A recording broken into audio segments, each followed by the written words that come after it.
राजस्थान की राजनीति इन दिनों एक बार फिर सुर्खियों में है। वजह है नरेश मीणा का विवादित अंदाज, जिसे लोग अब थप्पड़ स्टाइल कहने लगे हैं। जयपुर के शहीद स्मारक पर जारी उनके आमरण अनशन के बीच जो घटना सामने आई, उसने राज्य के सियासी माहौल को हिला कर रख दिया। आइए पूरी कहानी समझते हैं। नरेश मीणा बीते कई दिनों से शहीद स्मारक पर आमरण अनशन पर बैठे हैं। उनकी मांग है कि झालावाड़ हादसे के पीड़ितों को न्याय और उचित मुआवजा दिया जाए।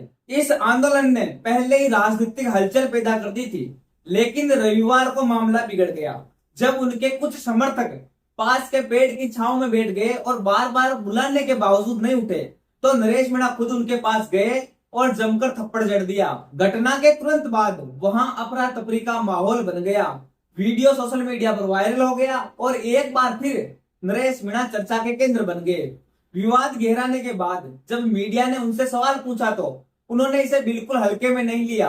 उनका कहना था, मैंने उन्हें बार बार बुलाया, जब नहीं उठे तो चांटा लगा दिया। यही मेरा तरीका है और मैं इसी अंदाज में काम करता हूँ। ये बयान भी उतना ही विवादित था जितना खुद घटना, क्योंकि एक राजनीतिक नेता का सार्वजनिक तौर पर यही मेरा तरीका है कहना आम जनता और विपक्ष दोनों के लिए सवाल खड़े करता है। इस घटना का सबसे चौंकाने वाला पहलू समर्थक की प्रतिक्रिया रही।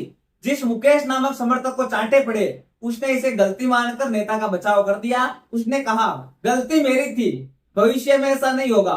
अगर नरेश मीणा मेरी जान भी ले लेंगे तो कोई दिक्कत नहीं है। ऐसा बयान सामान्य राजनीति में कम ही सुनाई देता है। इससे साफ है कि नरेश मीणा के समर्थक उनके लिए कितने समर्पित हैं। लेकिन साथ ही ये भी बहस छेड़ दी कि क्या लोकतंत्र में इस तरह का नेता समर्थक रिश्ता सही है। ये पहली बार नहीं है जब नरेश मीणा थप्पड़ को लेकर चर्चा में आए हो। देवली उनियारा उपचुनाव के दौरान उन्होंने एसडीएम अमित चौधरी को थप्पड़ जड़ दिया था। उस घटना के बाद माहौल इतना बिगड़ा कि समर्थकों और प्रशासन के बीच टकराव हो गया। हिंसा तक की नौबत आई और पुलिस को हालात संभालने में काफी मशक्कत करनी पड़ी। यानी नरेश मीणा का थप्पड़ स्टाइल कोई नई बात नहीं है, ये उनकी राजनीतिक पहचान का हिस्सा बन चुका है। नरेश मीणा पहले कांग्रेस से जुड़े हुए थे, लेकिन पार्टी से टिकट नहीं मिलने के बाद उन्होंने बगावत कर दी और देवली उनियारा उपचुनाव में निर्दलीय उम्मीदवार के तौर पर मैदान में उतर गए। कांग्रेस ने उन्हें तत्काल निलंबित कर दिया। इस कदम के बाद ही नरेश मीणा को बागी नेता कहा जाने लगा।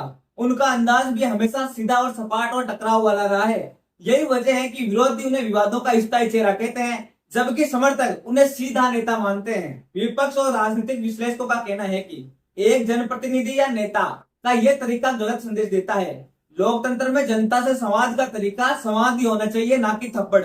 वहीं समर्थकों का कहना है कि नरेश मीणा अपनी बात में स्पष्ट है।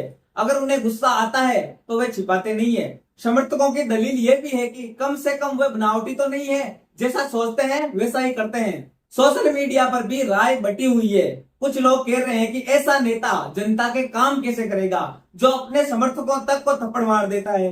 तो कुछ लोग लिख रहे हैं, यही दबंगई चाहिए, तभी जनता की आवाज ऊपर तक जाएगी। राजनीतिक गलियारों में सबसे बड़ा सवाल यही है कि इस घटना का असर नरेश मीणा के भविष्य पर कैसा पड़ेगा। एक तरफ ये विवाद उनकी छवि को और कठोर बना सकता है, दूसरी तरफ विरोधियों के हाथ बड़ा मुद्दा आ गया है। कांग्रेस पहले उन्हें निकाल चुकी है और अब उनकी थप्पड़ पॉलिटिक्स उन्हें और अलग थलग कर सकती है।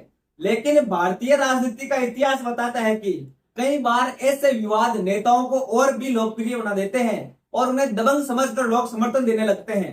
नरेश मीणा का ये नया थप्पड़ विवाद सिर्फ एक घटना नहीं, बल्कि ये इस सवाल की ओर इशारा करता है कि आज की राजनीति किस दिशा में जा रही है। क्या जनता नेताओं की इस दबंगई को स्वीकार करेगी या फिर ये मीणा जैसे नेताओं के लिए आत्मघाती साबित होगा। फिलहाल इतना साफ है कि नरेश मीणा और उनका थप्पड़ स्टाइल आने वाले दिनों में राजस्थान की सियासत में चर्चा का केंद्र बने रहेंगे।